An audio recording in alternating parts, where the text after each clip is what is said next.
Hey, welcome to Comic Artist Bros Secrets. I'm Ethan Van Sciver, and you ever wonder what would happen if Batman got Green Lantern's ring? Well, we answer that question here in Green Lantern number 9, written by Jeff Johns, drawn by me, Ethan Van Sciver, and inked. I had an inker named Prentice Rollins who inked me kind of often. Listen, I've worked at DC Comics for about 20 years, and this was well into my Green Lantern run with Jeff Johns, which was a privilege. I think it basically made my career.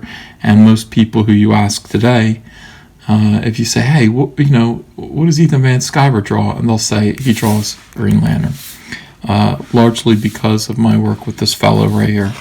Let's crack this book open. Oh, first let's talk about this cover. This cover was done by an Italian artist named Simone Bianchi. Really good. This is the regular cover. I wasn't crazy about this, even though it's well done. They just they look like they're coming in for, I did a variant cover for this that was very well received. It was red, and it was basically a shot of Batman with the Green Lantern ring in full a Green Lantern Batman kind of mashup regalia. And that cover, that comic book, is hard to find today. Let me look it up on eBay real quick and just see if I can find one and how much it would go for. Do you mind if I do that?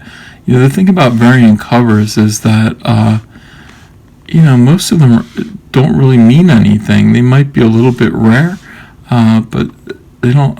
Yeah, look at this. All right, so a copy of the variant cover there. Here's one on the cheap end. That's $65. It looks like they can go up to $150. Yeah, but this is expensive for a variant cover from not too long ago.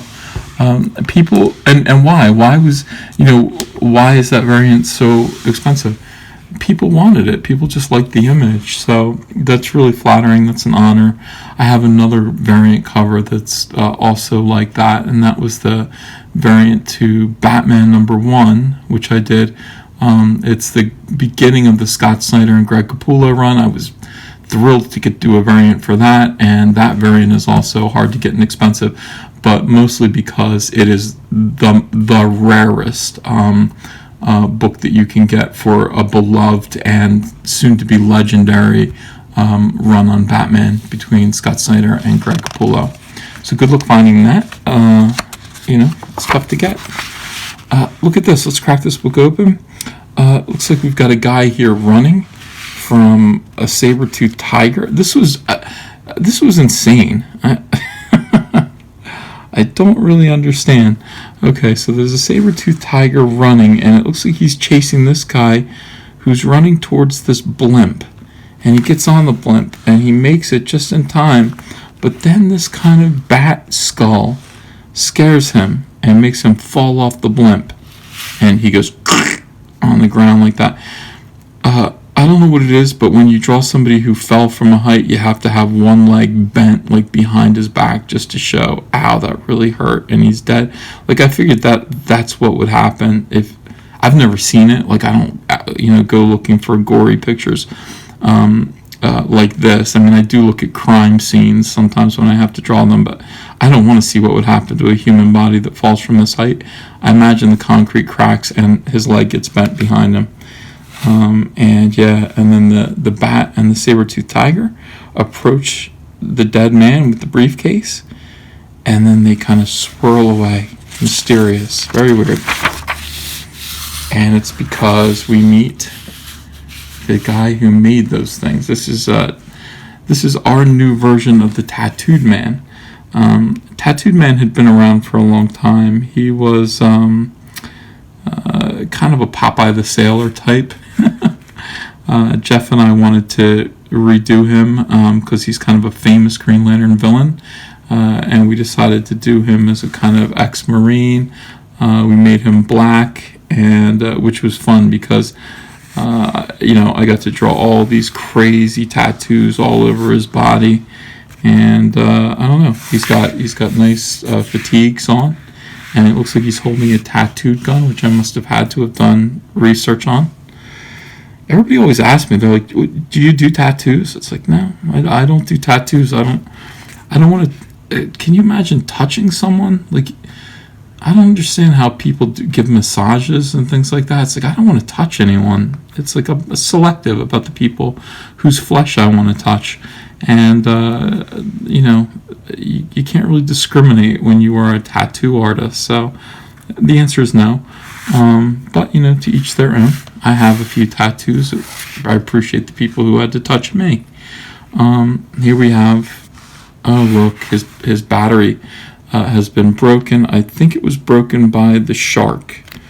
I think that's what happened here. And he is, because the shark bit it. And we can see the shark biting it on the cover to issue. Oh, yeah, it was the shark. He's taken a shark tooth. There are shark teeth in the lantern still. This is Salak. He is kind of a nerdy computer geek kind of Green Lantern. He's very tech oriented, and he runs all the monitors in the Situation Room, and he's a good leader. Hal Jordan, I think he might be kind of a pain in the butt to Salak. But yeah, I had this in Sinestro Corps War. Wait, which came first? This or Sinestro Corps? Oh, this came first. Okay, interesting. I had this dude. His name is Squab. No. Jordan. Shorm. Oh, this is Shorm. That's Shorm. Okay. I've drawn Shorm many times, but I draw him differently now. I didn't know. Oh, that's interesting. Okay, so Shorm is hanging out with Salak here, and he gives him a little kiss on the cheek, and Hal doesn't like it very much. These inks are very heavy. They don't, I look at them and I kind of go, like it's not very graceful, this kind of cross-hatching here. It looks muddy. This was, one of the reasons why I just took over and just started inking myself. I really, I don't know. Did I ink any of it? Oh, I did ink some of it. I'll bet I inked this. This looks like me. Alright. Anyway. Hal takes off. You see some other lanterns.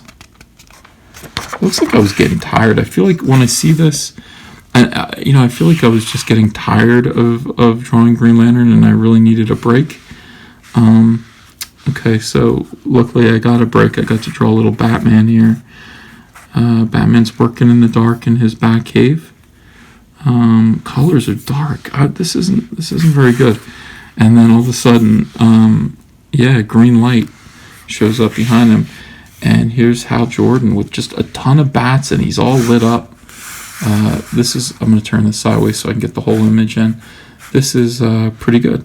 I think I drew this. I remember drawing this in my lap, visiting my in-laws, and I was watching TV in their TV room, and I had to get this page done, and I do remember drawing this whole page like in my lap, which is strange for me. I didn't have the proper light, I didn't have all the stuff that I needed, but I just busted it out anyway. It's strange how you can remember where you were when you do some of these pages, when you look at your old work. Hal comes down and he's got evidence. Batman does. Batman's working out stuff about perhaps the tattooed man.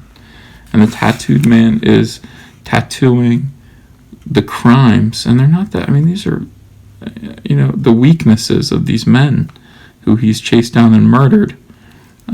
Weakness, rude to waiters, weakness, gambling, weakness, theft. I don't know if theft is a weakness. I think that's a crime. Gambling is a weakness. Rude to waiters, you could just sort of say, in general, this person's a jerk. Weakness, theft, I don't know if that's a weakness again. But Batman has a nice picture of tattooed man when he was in the Marine Corps. And that's nice. This is a pretty good Batman. Hal Jordan looks him over. He says, yeah, this isn't the tattooed man I know.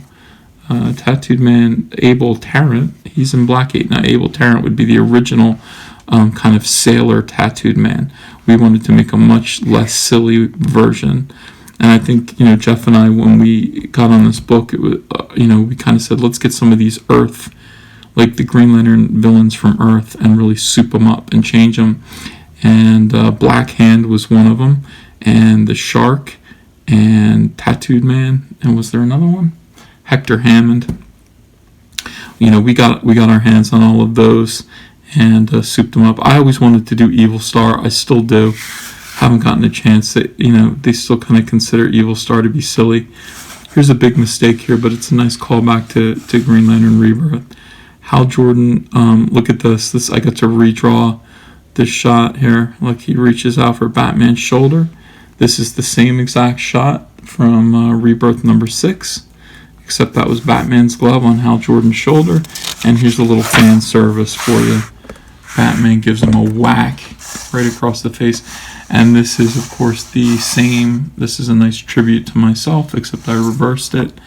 Shot of Batman just punching the hell out of Hal Jordan. So now they're even. Yeah, and he even says it. He says, we're even. Sounds good to me. Let's go catch the bad guy. Oh, this isn't good. Yeah, I can tell I wasn't with it when I was drawing this. Here's the Batmobile. It's an interesting Batmobile. I don't know if this was the current Batmobile or what I was doing. It must have been. I must have gotten current reference. And this was a funny moment. Why is Hal in the Batmobile? He's not comfortable there. He really doesn't need to be. He flies, and he's complaining a little bit. And Batman says, "Buckle up." He says, "Listen, I'm wearing this ring. I'm fine." And Batman screeches the Batmobile, whacks Hal Jordan's face, the side of his head against the windshield. Says, "You're funny." And Batman says, "I try." I don't think Batman tries to be funny. I really don't. He doesn't look like he's being funny there. And Hal's glowing too bright, and Batman says, "Knock it off." I don't know. Hal says, "I'm going to hit Tattooed Man with a big green boxing glove." That's his plan. These two are not getting along. They don't like each other very much, and I like that Jeff kept that consistent. They're professional.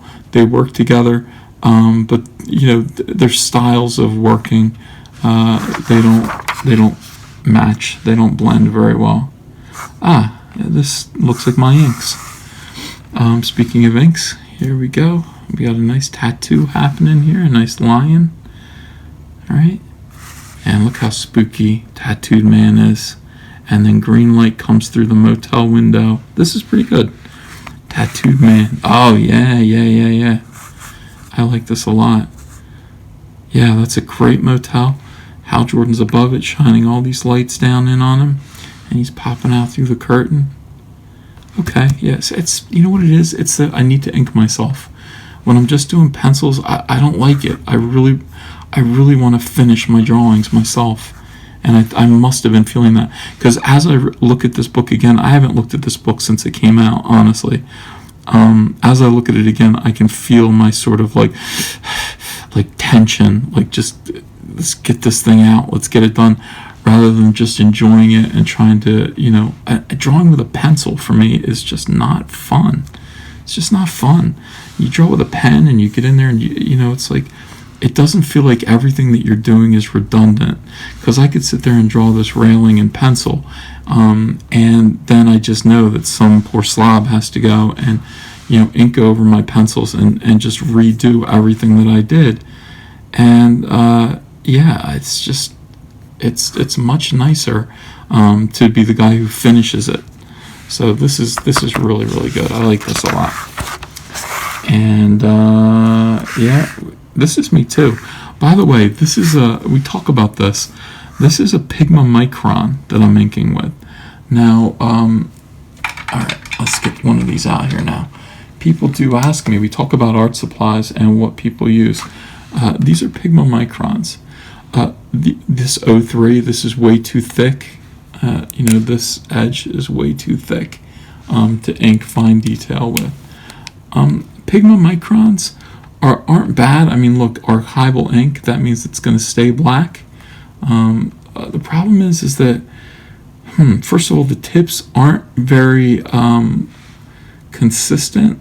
They do flatten out. They do split real quick. They will let you down. They're just, I don't know, not real consistent or reliable.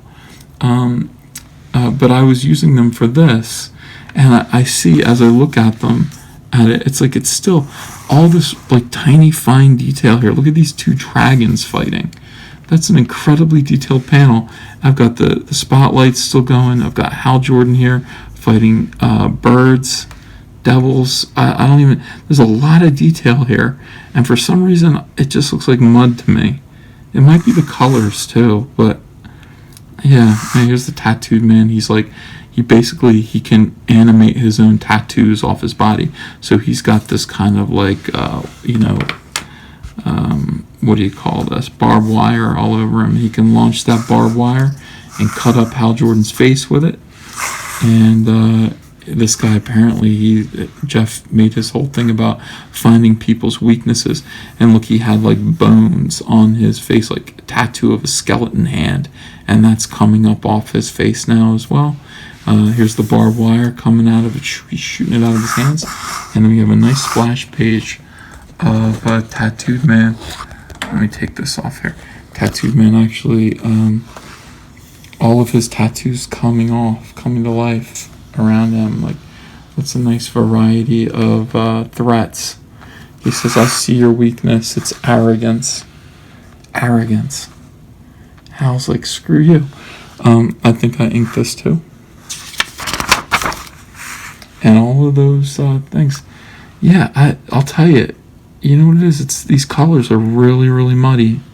It's a combination of pigment inks, pigment markers here, and then just like flat, muddy colors. I don't know, it just looks like a mess. And look at this. It's all, And you can see like, oh my God, like Jeff is saying, look, now a whole flood of tattoos are coming off his body. And, it's like, here's like a devil girl he would have as a tattoo. Look at all this stuff. And Hal's trying to contain them all, in these kind of bubbles that he's creating, these construct bubbles. He's fighting Tattooed Man. He's a pretty good villain for a Green Lantern because he actually has constructs, even though they're tattoos. He has constructs that, he can fire at his enemies. Look at this. Okay, hold on. Look at these tattoos fighting Hal. This is colored really poorly. And this is Moose, and I could tell he was probably sick and in pain and didn't really feel like doing a good job. But, these are really, like, I must have looked up tattoos and just brought them to life so I could have them fighting Hal.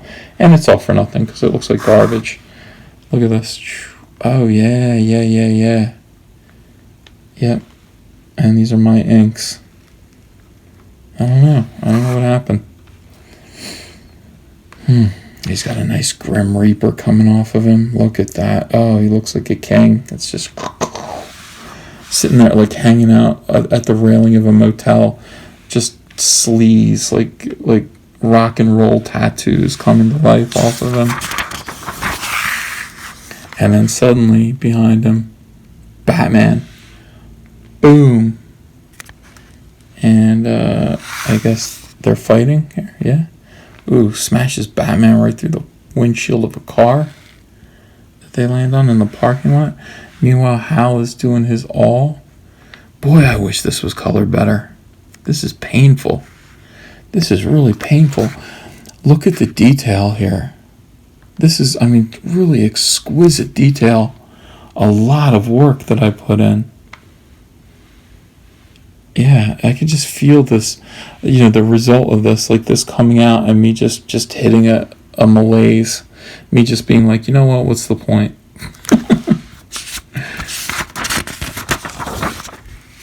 You got Batman booting, that's nice. Booting the Tattooed Man right in the jaw.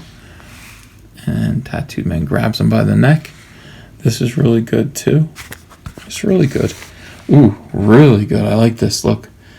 Yeah, let's break his nose. Right in the bridge of his nose. Tattooed man is a formidable fighter. Batman is going to get, he said, I see your sins too, Batman. You have so many. Batman punches him and says, good, say hello for me. That's nice. Nice facial expression there. And yeah, once again, I mean, okay, look, here's what's wrong. A good colorist, and Moose is a good colorist, don't get me wrong, but he didn't do a good job here. A good colorist will color hold these black lines. That's the first problem. A good colorist knows when to color hold lines, which means to just push them back. So you don't want these lines to be black. You want them to be bright yellow or green or something like that. So there's just not so much black line. You want this to look like energy. These colors here are very flat. They look like they weren't completed. And it's a shame because, look, I mean, this is pretty good work by me. Pretty good. Now this is the part where, okay, so suddenly everything gets good. So we're back in the Batcave. I think Moose kind of picked up some energy here, and so did I. Batmobile's parked. Hal Jordan takes off his ring.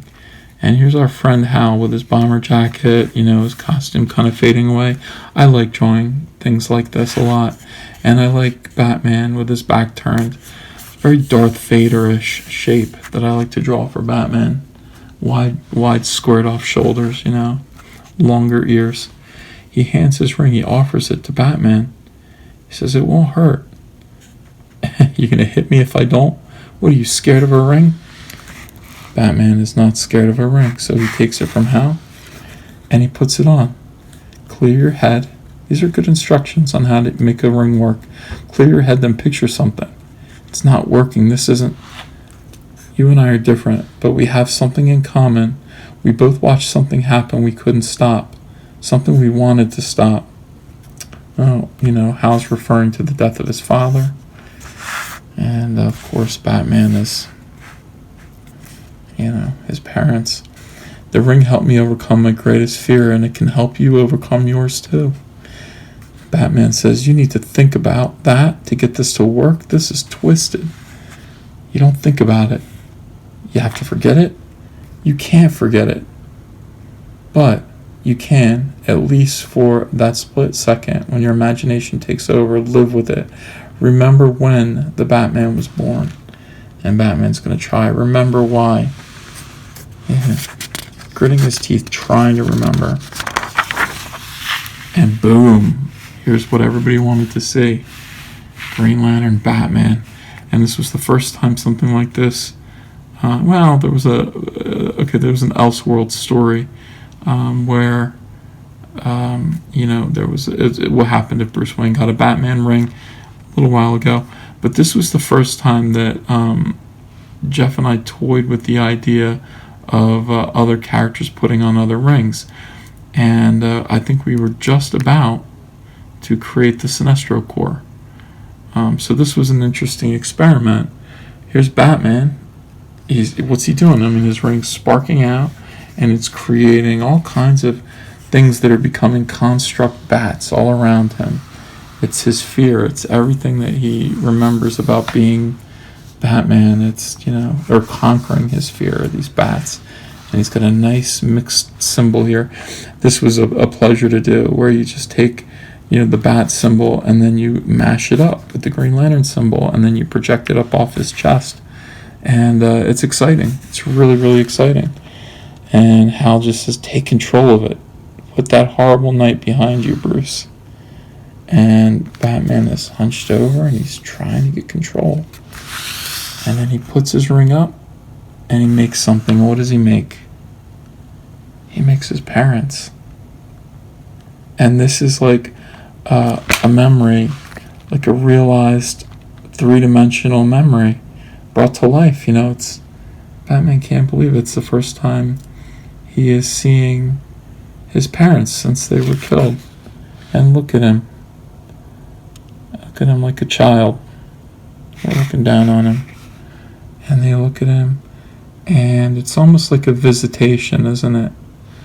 It's like, this is what they would look like.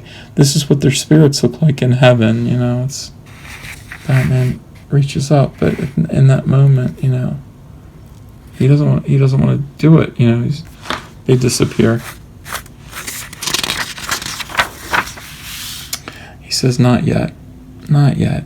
Thanks anyway." And he gives the ring back to Hal. And finally, look, I think that moment of kindness really kind of changed things and shaped maybe a future partnership. And for the record, I'm glad you're back. Isn't that nice?